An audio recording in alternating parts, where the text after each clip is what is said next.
Saudações, trekkers, bem-vindos a mais um Falando sobre Star Trek. Eu e Marcílio estamos aqui hoje para falar do episódio 7 de Lower Decks, cujo nome é, Marcílio, qual é? Uma coisa sobre o Boimler. Alguma coisa sobre o Boimler, é isso mesmo. Mas na realidade, eu achei engraçado nesse episódio que normalmente a gente tem três histórias correndo em paralelo, né? E nessa história principal era justamente o Boimler entrar em fase, mas eu não achei que deveria ser essa, mas eu achei que a história principal foi da Mariner, com a capitã dela lá. Eu achei que foi uma história verdadeiramente trekker.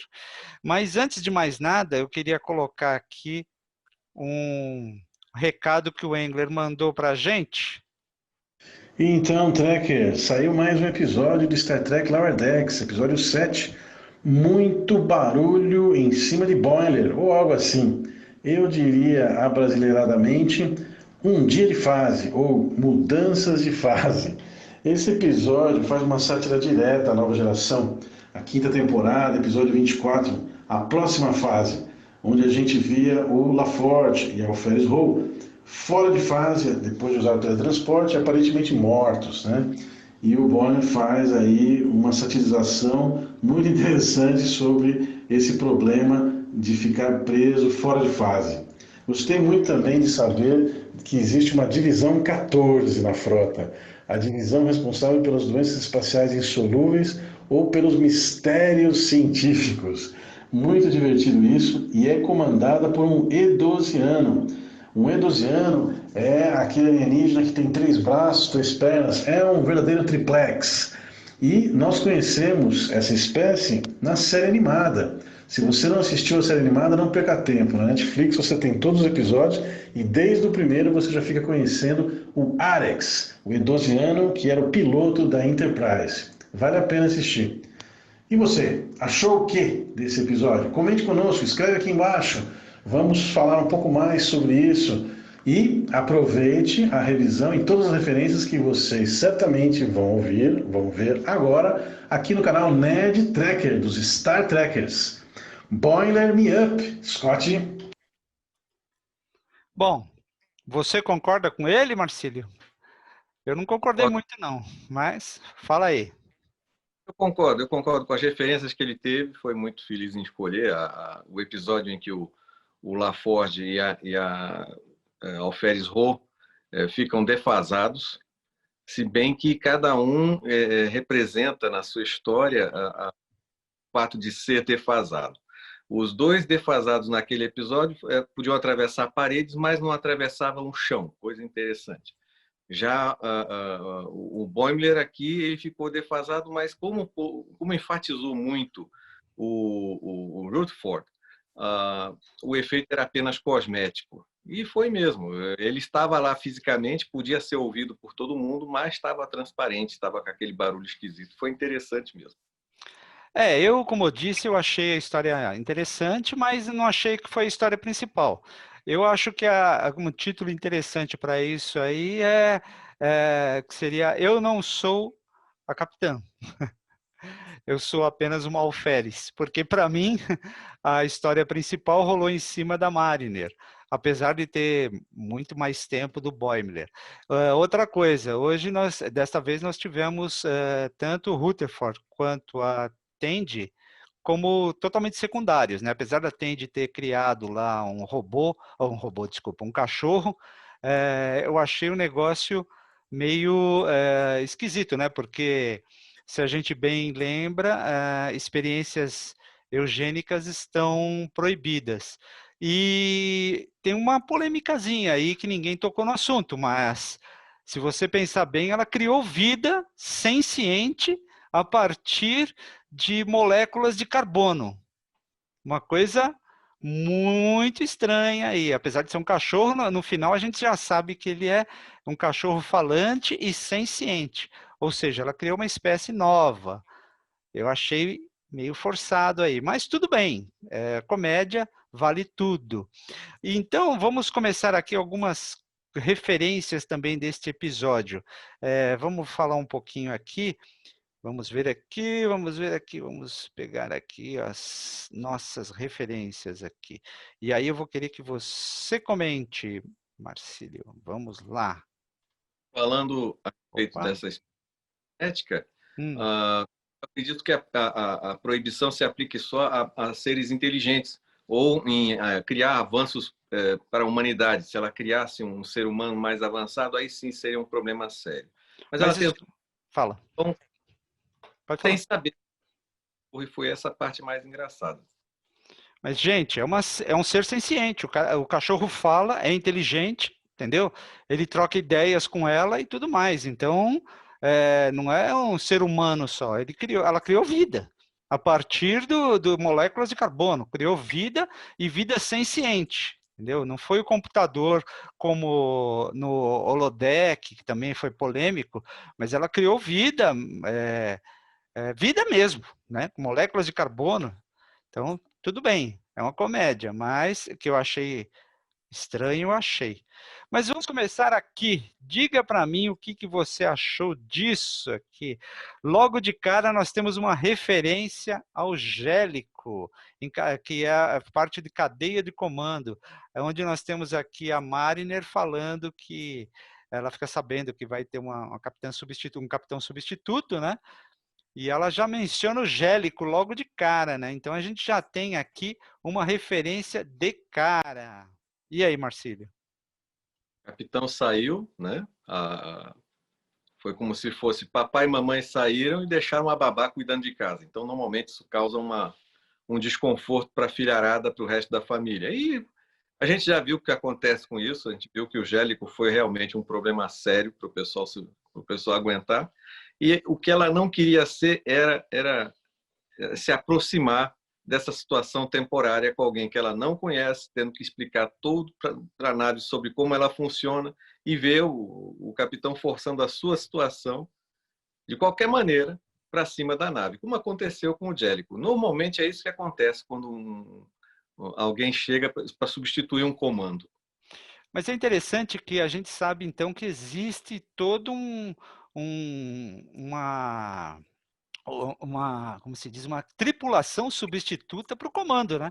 Porque a tripulação toda sai, inclusive, no caso do Gélico aqui no cadeia de comando, é só o capitão que chega. Mas no caso dessa aqui, chegou uma tripulação praticamente inteira de comando, né? Só não tinha primeiro oficial, que justamente é ela que se torna, né? Mas aqui, continuando com as referências, nós temos uma outra super interessante aqui, que é o Arix. Fala um pouquinho do Arix aí, do navegador em TAS. Ele era substituto do Chekhov, da espécie dosiana. Diga aí, Marcílio, o que você achou dessa referência? O Edosiano, no caso da Enterprise do Kirk, ele trabalhava como navegador, né? Nós temos essa primeira referência desse Edosiano lá. Ele só apareceu no desenho animado e em alguns protótipos da Star Trek Continuous. Também apareceu em alguns momentos lá num trailer, coisa e tal. Eles tentaram desenvolver isso, mas não foi possível. Agora, a segunda referência interessante desse 12 anos que aparece é que ele chega de máscara. Uma, É, uma fala. 2020. Pois é, uma referência à nossa pandemia, talvez? Ou porque ele é um médico chegando? Exatamente, ele chega de máscara. Ele é o único que aparece de máscara no episódio todo. Logo no começo, né? Ele aparece aí. Mas é uma coisa que também apareceu esse 12 anos, também tem uma série de fotonovelas baseada em TOS, que me fugiu o nome agora, e esse Edosiano também está lá. E ele está mais trabalhado. Eu não lembro qual que era a série agora, mas tem uma série fotonovela de TOS, onde ele aparece também. E ele é interessante esse Arex aí. E agora nós temos o Edosiano aparecendo aqui também, mais uma referência. E aqui nós temos outra referência interessante também no cadeia de comando. Fala aí, Marcílio. Essas missões secretas da Frota Estelar sempre deixam a gente com uma pulga atrás da orelha, não? Mandaram a capitã e dois oficiais próximos dela para levar um carregamento de sementes. E, pelo jeito, era proibido em lugar e tinha que ser feito de alguma forma. E isso ainda vai rolar pano para manga para o próximo episódio. Pode escrever. E a mesma coisa aconteceu com o Picard, que ele levou também 2 oficiais muito próximos a ele para essa missão muito especial, muito secreta, que tinha que ser executada com muito treinamento. E aqui estamos vendo a mesma coisa. E pode crer, vamos ter mais coisas sobre isso no próximo episódio. Lembrando que no Cadeia de Comando é aquela história que o Picard ele é capturado pelos Cardassianos e o cara fica forçando ele a quantidade de lâmpadas que ele enxerga, né? É esse episódio mesmo, né? Vamos ver isso mesmo, vamos ver o que vai acontecer agora. Elas voltaram para a nave, né? Vamos ver o que rola. Mas temos outra referência interessante aqui, muito interessante. Quando o Boimler é transferido lá para aquela nave, que é uma protótipo, né? A nave, esqueci o nome da nave, onde é que está? Osler, que tem um registro NX 75300, né? Que aparentemente, por ser NX, é uma nave experimental. E aí, logo que ele entra lá, que ele está vendo todos os que eles chamam de freaks, né? Que são os... como é que fala? Eles falam freaks, mas é os estranhos, né? Mas Fala, Marcílio. Deformados em serviço. Isso, mas o que é mais estranho eu já vou comentar nisso. Mas ele está lá entrando na Osmler e vê quem? Justamente uma tripulante que sofreu um acidente de radiação delta, exatamente como o Pike em TOS e Discovery, né? E a tecnologia de comunicação de gente assim não mudou nada, continua sendo a luzinha do meio. No caso dela só tem uma luz, né? Só colocaram uma luz ali. Nos outros ainda tem uns controles, lá algumas coisas diferentes, mas no caso dela só tem uma luzinha. Falando dessa Osler, que é a nave, eu não sei se você reparou lá no pessoal lá que estão nesta nave, não sei o quê, somente o cão, né, que é o nome do cachorro, o cão da cachorra, cadela, sei lá, do Ocão, é só ele que ele realmente é uma espécie diferente, né? Que poderia ser considerado uma coisa estranha. Os outros são todos acidentes, ou um acidente do teletransporte, ou um acidente, nesse caso da radiação delta, ou são acidentes, ou seja, é uma enfermaria para tratar pessoas que sofreram algum acidente. Eles não são estranhos, mas eles sofreram algum acidente. No caso do cão que está indo para lá, é justamente o contrário. Ele é realmente estranho, ele é uma criatura totalmente criada do nada, né? Seria o único estranho mesmo nessa nave, não é, Marcelo? É verdade, ele foge do esquema da criação dessa nave que cuida de problemas médicos. O cachorro não parecia ter nenhum problema médico, apesar dele ser um problema. Então, parece que houve uma forçada do roteiro aí. De qualquer forma, ficou bem engraçado. Uma coisa que também achei interessante é que a médica, eu sempre esqueço lá, a Caetiana lá, o nome dela, como é que é? Não lembro também. Bom, enfim, a médica, ela simplesmente ela colhe um pouco de umas amostras de sangue lá do Boimler e já despacha ele para essa nave. Ele nem fica. Se fosse o McCoy, se fosse o doutor da Voyager, se fosse o próprio doutor da Deep Space Nine, ou qualquer outro médico das séries, ia tentar tratar ele até o fim. Se fosse o McCoy, então não ia liberar de jeito nenhum. Ela simplesmente se livra rapidinho do Boimler, chamando essa nave aí que trata desses casos estranhos e despacha o cara. Simplesmente, eu não quero saber de você, vai embora. PT, saudações. Você não achou que foi muito rápido? Ela podia ter tentado um tratamento, né? Não, mas ela já comunicou com essa nave e ponto final para o Boimler. Acho que isso acontece porque o médico já sabe que lá tem o tratamento para ele e ela na nave não vai conseguir nada. Ela viu as amostras, confirmou que está fora do alcance dela e mandou direto para onde tem a solução. Achei legal. Para um médico, não adianta ficar usando o paciente como experimento para novos tratamentos se você já sabe onde tem um tratamento certo para isso. Eu fico imaginando o que aconteceria lá lembra do Tuvix da Voyager? Ele teria acabado na fazenda também? Ele teria se despachado se ele tivesse sido autorizado a viver? E não... Provavelmente. E eu Fala. já exista catalogado o tratamento que foi usado no Tuvix para separar os dois. É. Aí não ia trabalhar, né? Porque não ia separar, né? Porque ele ia viver como tu viu. Se separasse, ele já não era mais um diferentão, ele teria que ser devolvido para a nave, né? Os Não é, dois. mas é justamente para isso, para encontrar uma cura ou para dar uma vida confortável para a situação do. E bota confortável, né? Bota confortável. Praticamente é uma raiz essa fazenda. Aqui nós temos outro interessante referência. Um daqueles estranhos que estão lá nessa nave, na Osler, é justamente esse vermão aí, que acontece em Threshold, que é o episódio 15 lá da segunda temporada de Voyager, quando a capitã e o... Quem mais que se transformou nesses seres aí, Marcelo? Quem que era? Sr. Perry, por ocasião do experimento dele de ultrapassar a dobra 10. Isso, aí olha lá. É a mesma referência, são os mesmos bichos, não são não? Exatamente. Exatamente. Muito Alguém bem. dobra 10 também, e a gente já sabe o que acontece, está aí a involução da humanidade. Pois é. E aí nós temos esse caso. Outro caso é no final, né? No final do episódio, a gente tem lá aquele encontro em Farpoint, onde aparece lá da Enterprise aqueles moluscos, aquelas lulas lá, ou sei lá o quê.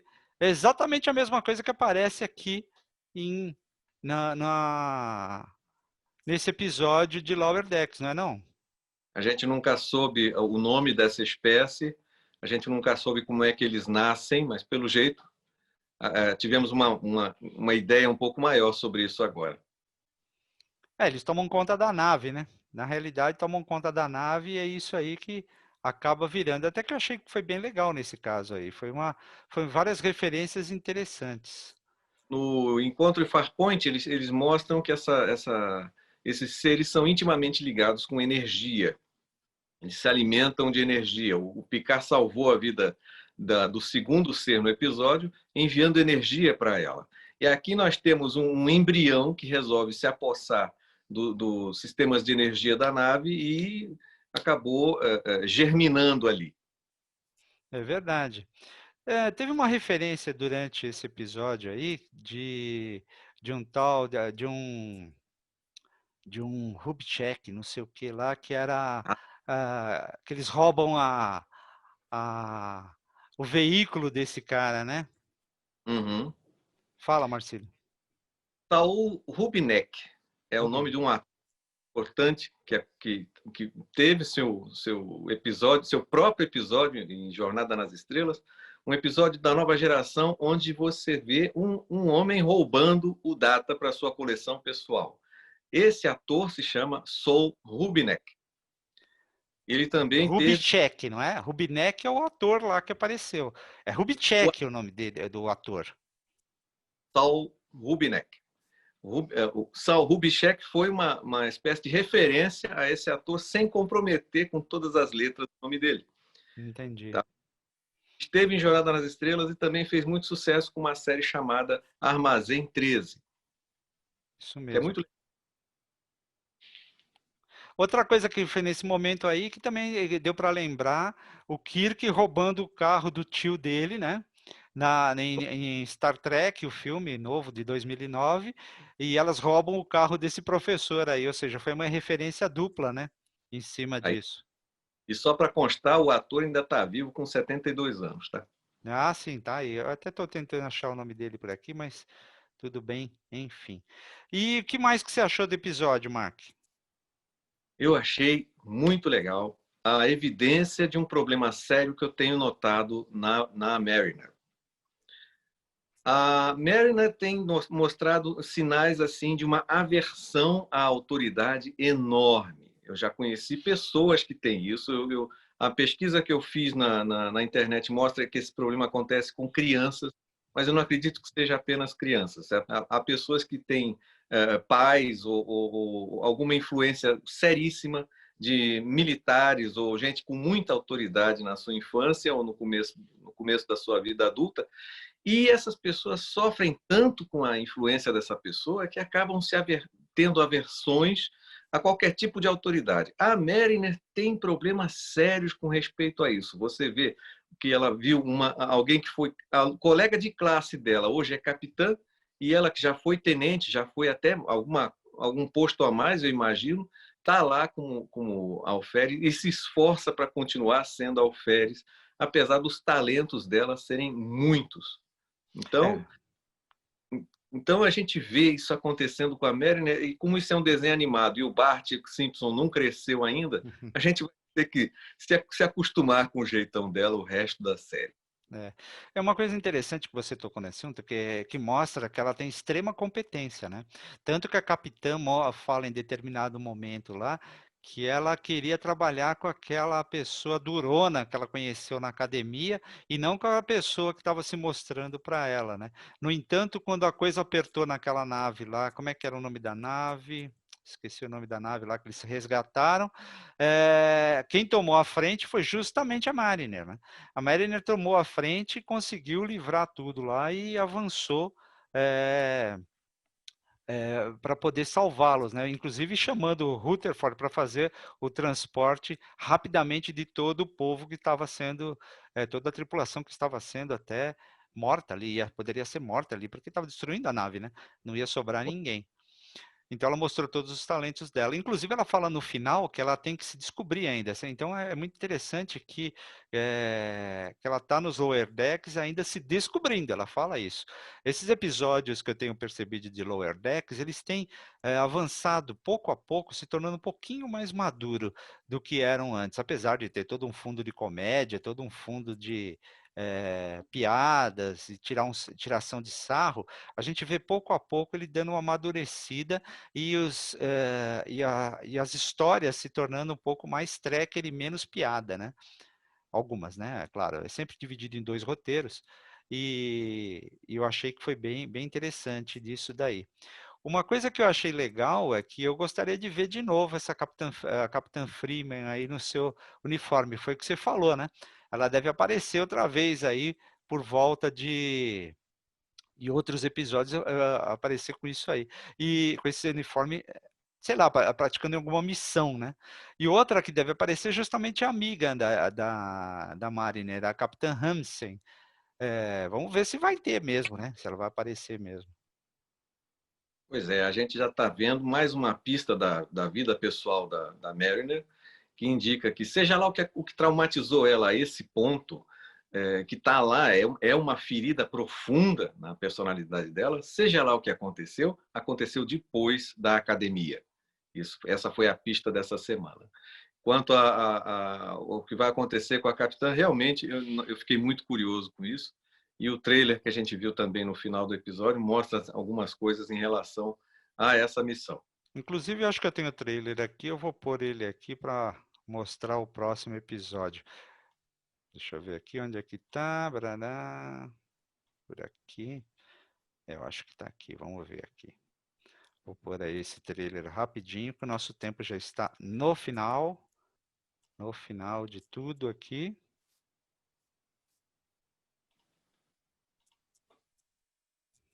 Esse aqui é o final do episódio, né? Uhum. Peraí. Sem pânico que ao vivo o negócio é um pouco mais demorado. É verdade.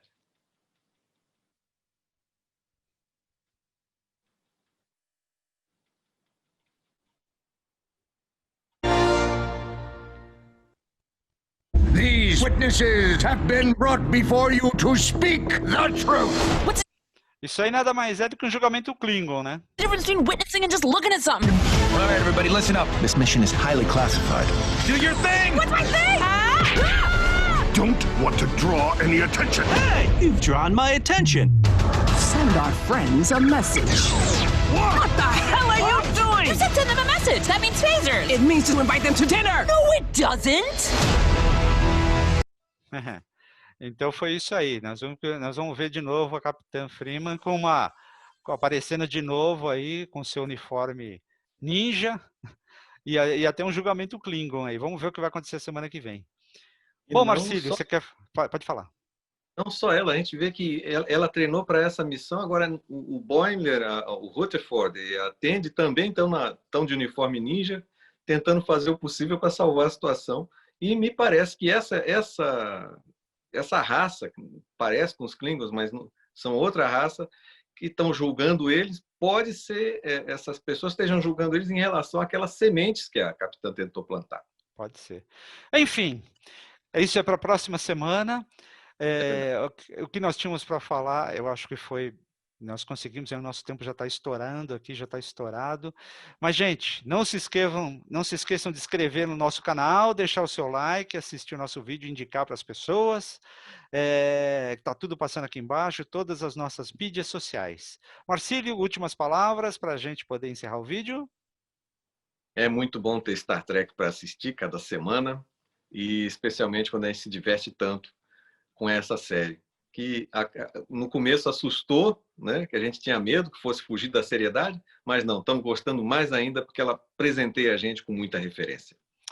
Disse tudo, então, vida longa e próspera, pessoal. Até a semana que vem.